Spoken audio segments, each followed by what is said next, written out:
me permito dar lectura al dictamen académico estatutario sobre el trabajo recipiendario del maestro Camerino Juárez Toledo.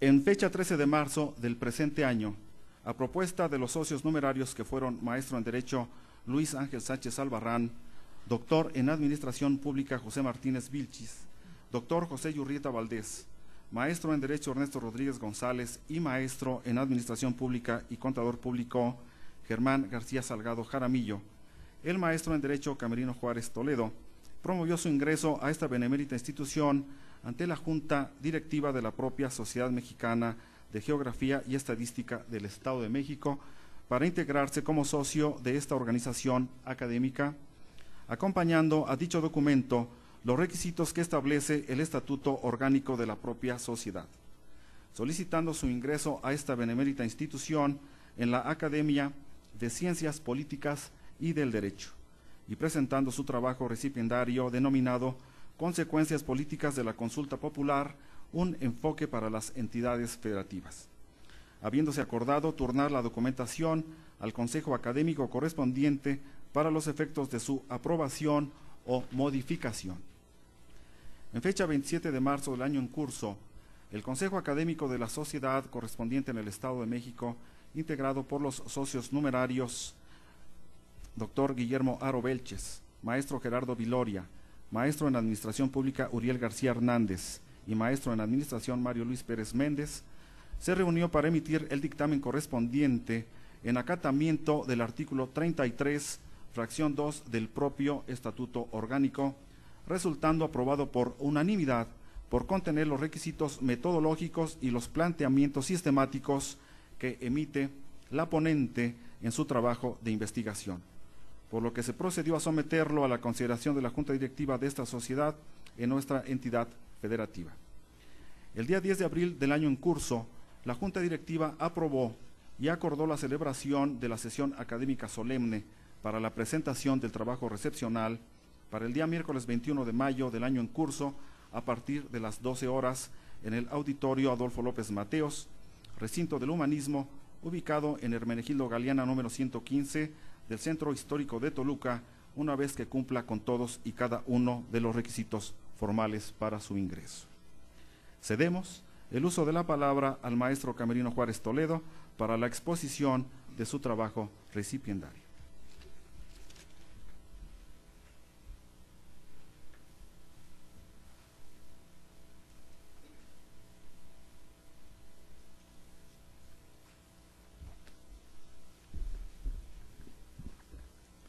Muchas gracias. Buenas tardes tengan todos, todas ustedes. Saludo con gusto al maestro Germán García Salgado, presidente de la Sociedad Mexicana de Geografía y Estadística del Estado de México, a quien, por supuesto, le agradezco el honor de hacerme partícipe de los trabajos de esta honorable institución. Agradezco también a los miembros de la Junta Directiva, encabezada ad vitam por el licenciado Enrique Peña Nieto, así como el presidente honorario, doctor Erubiel Ávila Villegas. Saludo al diputado Enrique Mendoza y lo felicito por su gran desempeño en la legislatura local. Saludo también al honorable presidium, invitados especiales, miembros de la sociedad civil, amigos, familiares, medios de comunicación que nos acompañan, señoras, señores. Me honra el día de hoy estar con ustedes. En primer lugar, por la distinción que me hace para ser considerado como parte de la Sociedad Mexicana de Geografía y Estadística del Estado de México. Y al mismo tiempo, porque hoy rendimos homenaje al maestro Ignacio Manuel Altamirano, con ello mantenemos presente su legado. Hablar de democracia en nuestros días se ha convertido, por desgracia, para muchas personas en una serie de formulismos, teorías, discursos, a los cuales no todos les encuentran sentido. En una ocasión, una hija le pregunta a su padre: papi, ¿qué es la democracia? El padre contesta: bien, vamos a dar un paseo y te enseño qué es la democracia. El padre trató de ser breve y claro con la pequeña. Escucha, la democracia es la libertad de expresión, raza, religión, sexo y el respeto a nuestros semejantes. Además, de todos los seres vivos, de toda la naturaleza, la igualdad para todos y el respeto por las minorías. La niña, mientras su padre le platicaba, observó por el camino un grupo de personas manifestándose. Vio una familia con extrema pobreza, donde el padre le estaba gritando a su esposa. Pasaron cerca de un circo y vio leones y tigres enjaulados. Eso le causó intriga a la niña y le preguntó nuevamente a su padre: «Papá, ¿y por qué pasa lo contrario?».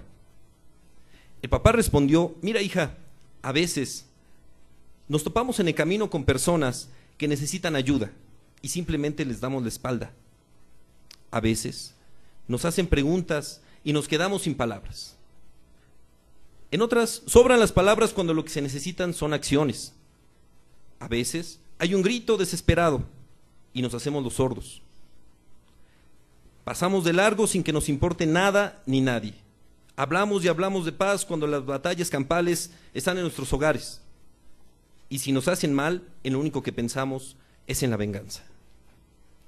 Escucha bien, pequeña, la acción más mínima puede ser el aporte más democrático que puede hacer tú por tu país. La niña vio que su padre se había entristecido y quedado sin palabras. La niña se acercó, lo abrazó y le dijo: «Papi, no te entristezcas, nunca es tarde para empezar». La democracia es sin duda el mejor escenario para vivir, para lograr el desarrollo y para lograr la inclusión, no solo en elecciones libres o elecciones, sino también en participación. Es libertad de expresión, para opinar y criticar sin temores. Democracia también es el acceso a la información, sin límites de censura. Es libertad de pertenecer a partidos políticos, clubes, sindicatos, asociaciones. Es el fomento de la ciudadanía y de la inclusión. Democracia es también participación y control. La democracia se construye, se defiende, se aprende y se enseña. La introducción a nuestro marco jurídico de la consulta popular traerá cambios en la normatividad para una correcta aplicación de dicho mecanismo, pero principalmente traerá cambios políticos, sociales y culturales, que pondrán retos, desde mi punto de vista, en 3 ámbitos. El primer reto, en la educación política, para la aplicabilidad de la consulta popular. La educación constructiva, basada en competencias, aplicada a fines de los 90 en México, perfectamente se puede incluir dentro de sus programas educativos la enseñanza de valores que reforzaría a la democracia. ¿Cómo enseñar a las personas a resolver los problemas de manera pacífica mediante el diálogo? O a tener a la tolerancia como un valor supremo. ¿Y por qué no considerar la democracia como una competencia en la educación? El volver crítica a una sociedad permite que haya una calidad en la participación del ciudadano, en los mecanismos de democracia directa. Sin embargo, es necesario un cambio radical de la cultura, y es obligación de todos los sectores despertar la mente de los jóvenes y no tan jóvenes, a permitir esa apertura a la globalización, a nuevas formas de vida, a descubrir que el mundo, lo que yo realice en mi estado, municipio o colonia, realmente afecta a todos sin importar fronteras o distancia. Ya lo decía el gran constituyente de 1857, Ignacio Ramírez: el crimen más grande que puede cometerse contra cualquier ciudadano es negarle una educación que lo emancipe de la miseria. Segundo reto en la cultura política del ciudadano mexicano. El prestigioso político e ideólogo José María Luis Mora señala que la cultura del espíritu suaviza el carácter y reforma las costumbres. Hablar de cultura política nos referimos a valores, concepciones y actitudes que se orientan hacia el ámbito específicamente político, es decir, el conjunto de elementos que configuran la percepción subjetiva que tiene una población respecto al poder. Esa perspectiva subjetiva a la que se hace mención es el punto principal en la presente investigación, donde si ésta tuviera un nivel superior, acompañada de una educación con mejores resultados, sin lugar a dudas en México podría hablarse de que existe una mejor democracia y sus integrantes darían mejores resultados en los ejercicios de democracia participativa. Mientras se va dando mayor uso al término cultura política, este va adquiriendo implicaciones y sufriendo ajustes, de suerte que no es raro que la popularice su empleo y vaya diluyendo su significado original, perdiendo sustancia y eventualmente capacidad explicativa. La cultura política es un elemento esencialmente psicológico, por lo que también se diferencia claramente el comportamiento político. Este último se refiere a la conducta objetiva que de alguna manera es expresión de la cultura política. Y es que la cultura política es un componente básico del juego político, porque filtra percepciones, determina actitudes e influye en las modalidades de la actuación o el comportamiento político. El supuesto de que la cultura política es un factor determinante del funcionamiento de las estructuras políticas. Este estudio propone 3 aspectos para identificar la cultura política donde la democracia liberal puede florecer y desarrollarse mejor. Aspecto cognoscitivo. Se refiere a la información y al conocimiento que se tiene sobre el sistema político en su conjunto y sobre los roles y sus actores en particular. Aspecto afectivo, que se refiere a los sentimientos que se tiene respecto del sistema político y que pueden ser de apego o de rechazo. Y aspecto evaluativo, que se refiere a los juicios y opiniones que la población tiene acerca del sistema político. Basado en lo anterior, se tiene que una sociedad que pretende ser democrática debe orientar sus actitudes y acciones más al conocimiento que se adquiere sobre sus problemas y fenómenos políticos que de percepciones más o menos espontáneas, que se tiene a partir de impresiones y no de información sobre los mismos, hechos que impiden la objetividad de la política. De la misma manera, una población que comparte una cultura política democrática no solamente debe relacionarse con las instituciones que responden a las demandas de los ciudadanos formulando decretos, disposiciones o políticas que lo afectan, sino también con aquellas que las formulan y les dan proyección a través de la organización social. Es decir, la población cuenta con actitudes propositivas, activas, y no únicamente reactivas, pasivas, frente al desempeño gubernamental. En cuanto al punto de la percepción que se tiene de sí mismo, compartir una cultura política democrática implica concebirse como protagonista del devenir político, como miembro de una sociedad, con capacidad para hacerse oír, organizarse y demandar bienes y servicios del gobierno.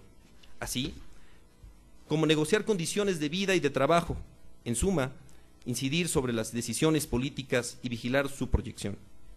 De lo anterior se puede deducir que de una democracia estable se logra en sociedades donde existe esencialmente una cultura política participativa, pero que está completamente y equilibrada por la educación. Tercer reto de la responsabilidad social en la política. Otro elemento de suma importancia es la idea de la responsabilidad social que se remonta a la filosofía de los griegos y el sistema romano de legalidad.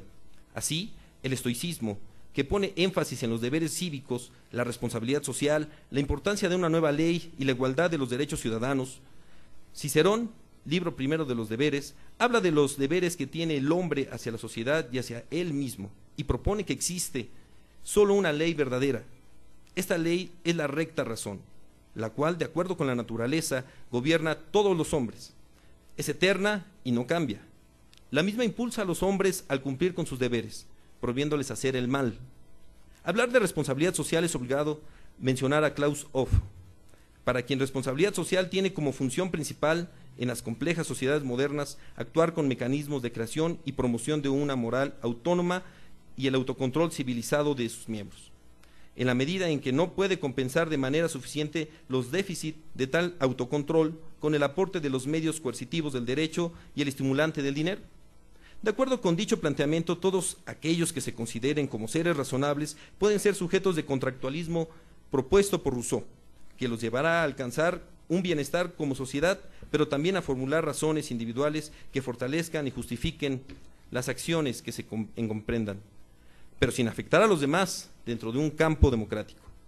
Una buena democracia es en primer lugar un régimen ampliamente legitimado y por tanto estable, que satisface completamente a los ciudadanos, es decir, calidad con respecto al resultado. En segundo término, los ciudadanos, las asociaciones y las comunidades que forman parte de este tipo de democracia gozan de libertad e igualdad por encima de los mínimos, es decir, calidad con respecto al contenido. Y en tercer término, los ciudadanos de una buena democracia tienen el poder de controlar y evaluar si el gobierno trabaja efectivamente por aquellos valores con pleno respeto a las normas vigentes. En nuestro país es prioritario ganar el llevar a cabo elecciones con sufragio libre, universal, secreto, directo, intransferible y personal, mediante instituciones electorales que propicien certeza de los resultados de los comicios. Esto ha sido el punto de partida para ostentar un sistema democrático. Sin embargo, no lo es todo. Es necesario también externar opinión libre. con base en lo señalado por Sartori, donde nos dice que elecciones libres con opiniones impuestas no conducen a nada. Situación que el mismo autor menciona, que principalmente los medios de comunicación masiva influyen directamente en el control de opinión de la sociedad, por lo que es necesario acrecentar dicha opinión en nuestro país mediante la participación, el aumento del nivel educativo y difundirlo, y el ejercicio constante de los valores sustentados en la responsabilidad social.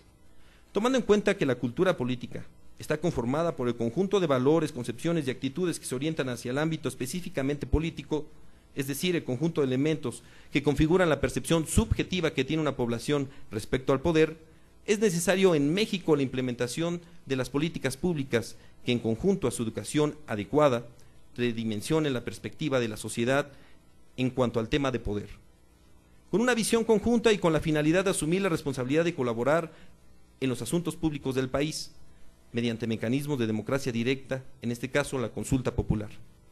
Considero que si la sociedad mexicana pretende ser democrática, debe orientar sus actitudes y acciones más al conocimiento que se adquiere sobre el tema y los problemas y fenómenos políticos, que se percepcione más o menos espontáneas generadas a partir de las impresiones y no de la información sobre los mismos.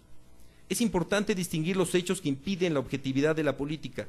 Por otro lado, una población que comparte una cultura política democrática no solamente debe relacionarse con las instituciones que responden a las demandas de los ciudadanos, formulando decretos, disposiciones o políticas, sino también con aquellas que lo formulan y les dan proyección a través de la organización social. Es decir, la población debe contar con actitudes propositivas y no únicamente reactivas frente al desempeño gubernamental. Es importante plantear la necesidad de que la cultura política democrática se introduzca como obligatoria en educación en todos los niveles, características que motiven a los sujetos a actuar de manera concientizada de su papel en la sociedad, pero que también sean capaces de mantener y fomentar a la responsabilidad social, la cual se reflejará en su buena preparación, valores y en el ejercicio deontológico político. Como se observa, es una necesidad social, psicológica y jurídica que los sujetos de derecho político actúen con responsabilidad social. Para poder actuar en una cultura de legalidad, de esta forma se prevalecerá y fortalecerá el Estado de Derecho, que debe entenderse como una aspiración real de la sociedad. El reto de la nación y las entidades federativas para que nuestra democracia representativa funcione en complemento con los mecanismos de democracia directa, entre ellos la consulta popular, y nuestro país ostente una verdadera calidad democrática, es necesario contar con una cultura política fortalecida, sumándole a esto una responsabilidad social, adquirida mediante una educación que promueva el aprendizaje de los valores que complementen a la democracia. Así, se contaría con una dignificación de los aspectos fácticos del Estado de Derecho, donde los ciudadanos hagan escuchar su voto, en el debate público que permite la democracia participativa. Es importante recordar palabras del ideólogo político Jesús Reyes Heroles: ni más sociedad para que haya menos Estado, ni más Estado para que haya menos sociedad y menos individuo. Individuo, sociedad y Estado tienen ámbitos de acción característicos y no es posible levantar una colectividad armónica sin respetar el papel que a cada una de estas entidades concierne. Muchas gracias.